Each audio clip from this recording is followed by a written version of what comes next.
Hi, this is Joe Hage. I have the privilege of leading your medical devices group, which, as of this recording, has 337,000 members worldwide.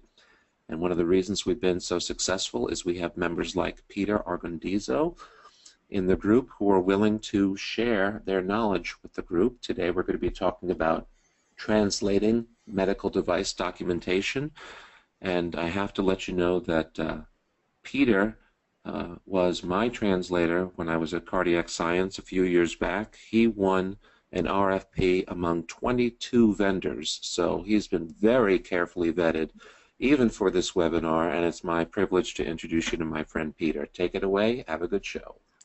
Thank you, Joe. Thank you very much for inviting me to present, and thank you to everyone for joining us. My goal today is basically to help you have good conversations with your translation vendor. We hope to arm you with the right questions, the right things to discuss. Okay, so let's talk a little bit about some of the points that you should be considering when choosing a translation vendor. Now, these next few bullets, I call them permission to play attributes. In other words, if your vendor isn't talking about these things, then it might be a good idea to look elsewhere, especially in this environment with medical devices. So I would look a little bit at longevity. I think it's tough. Admittedly, we were a new upstart translation firm about 21 years ago, but I don't know that you want to necessarily gamble. The risks are high, right? When when we were doing translations for Joe, we were working on defibrillators. It doesn't get much riskier than that, right? So I would look at longevity. How long has the firm been in business, or at a minimum, how long has the key staff been in this world?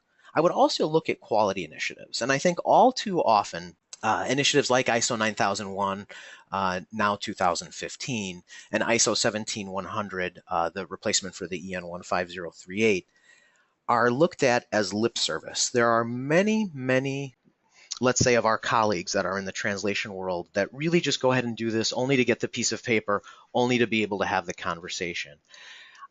I think if you talk to your vendor a little bit about their QMS, what does their quality management system look like? What does their quality assurance manual look like? Dig in and learn a little bit about how they run their quality program, and I think you'll learn if it's lip service or they really are getting some benefit out of the quality initiative and how that works in your favor. I would also look at process. I think all too often we sort of gloss over the fact, because we all do things similarly in the sense that we have a translator, we have an editor, there's a quality check after that. There might be desktop publishing and another quality check, but really dig down deep and understand what steps your vendor is following to complete your translation. Also look at industry experience. If you're looking at a vendor that predominantly works in manufacturing and it's just all heavy equipment and it has nothing to do with medical devices, well, you might want to think twice about that. Also look at translation memory management. Make sure, and at this point of the game, I would say most firms are using translation memory, but double check that. Make sure that they're using it. Make sure that any matches or repetitions are used for the benefit of you as the client.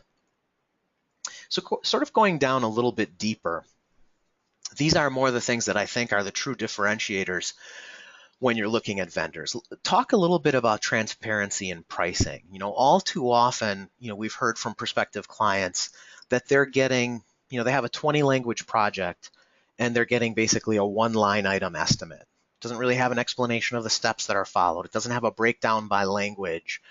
You should really dig down and look at the sub-data. In other words, how many repetitions am I getting? How many 100% matches am I getting? And this might make a little more sense when we talk about translation memory, but really understand where the discounts are coming from and ask, since most of you also have software that goes along with your device, you should be asking, what are my updates going to look like? So in other words, when I update this piece of software and all the documentation that goes along with it, what is my pricing going to look like? How will that work? And also try to understand if you're getting honeymoon pricing. That's also a very common thing that translation vendors will do, is they'll put in samples with high quality translators and then merely fill in sort of the B team, let's call them the JV, the junior varsity, and also increase their prices. You want to make sure that, again, if you have full transparency, there's nowhere to hide. So there is no ability to do honeymoon pricing. You would see an effort to increase pricing. And again, if there's transparency in reporting in terms of who's handling your translation, whether it be vendor codes or whatever piece of data you can use to determine that this was my Spanish translator, this was my Spanish editor, that no one's trying to pull a fast one on you. Peter, is there really a way to avoid honeymoon pricing? I mean, that's a great way to get someone to sample you, and then when they feel that, well, of course we're going to use Peter, you have a relationship that you can start taking pricing.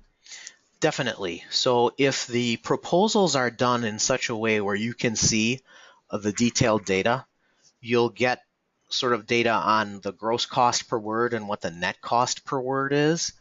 And that's when you'll truly see if someone's trying to pull a fast one on you. If they're giving you that very vague estimate where they're essentially just giving you one line item and you have no way of determining, gee, what am I paying for the Spanish and what are my discounts for the reps? If that transparency is lacking, it's incredibly easy to use a honeymoon pricing strategy where they can just increase the costs on you. In other words, what they're doing. So would you advise that? Oh, okay. Michelle is asking the same question I was going to ask you. Is there a standard price per word? Not really. Like, should you have each of the vendors you're considering submit what their price per word is and then choose the cheapest one? I think there's actually, for those of you that registered, I think you received that RFP form, that sample RFP form. And one of the questions I include in that sample RFP form is to ask your prospective vendors to give you pricing on a project with X amount of words, X amount of repetitions, X amount of 100% matches, X amount of fuzzy matches. I think the better question is to take a couple sample projects and give those to your vendors and say, show me pricing on this. And that's where you're fully understand. Because I think also when we're trying to communicate to procurement and to our managers, price per word is such a nebulous thing that it doesn't mean a whole lot. So yes, I think it's important information to understand, but I think the more important piece is to say, gee, I gave them a spec sheet, I gave them an IFU, I gave them a manual, I gave them a standard help project, and this is where the pricing came back. And now you can truly compare apples to apples. So I would say the price per word is important, but I would also look at that cost in the context of a project. Makes a lot of sense, and while you were speaking, I pushed out that link for the RFP to the audience, so they might be looking at it now while you're talking. Thank you. Great, wonderful. Great question, by the way. Thank you, Joe, and thank you, Michelle. The workflow, and I think this is also important. Again, under the fact of this lack of transparency that sometimes happens in quoting in the translation industry, you really want to understand, and it goes hand in hand with what you're buying. There are some agencies out there that are doing machine translation as a first pass and then doing human editing as a second pass. I'm not a huge fan of that approach. Some people do it with success, and I think that's fine. But my beef with that, or my issue with that, is that the client should know. The client should understand that this is machine translation as a first pass with human editing. So you are fully armed with comparing that to other vendors.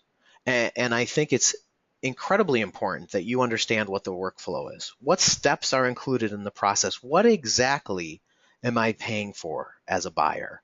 And I think that's also going to help you compare apples to apples. And I think most good translation vendors can modify their approach. And gosh, if there's a budgetary concern and you don't want 2 QA passes, well, okay, that's fine, do that, but do it with eyes wide open and understand what the risks are.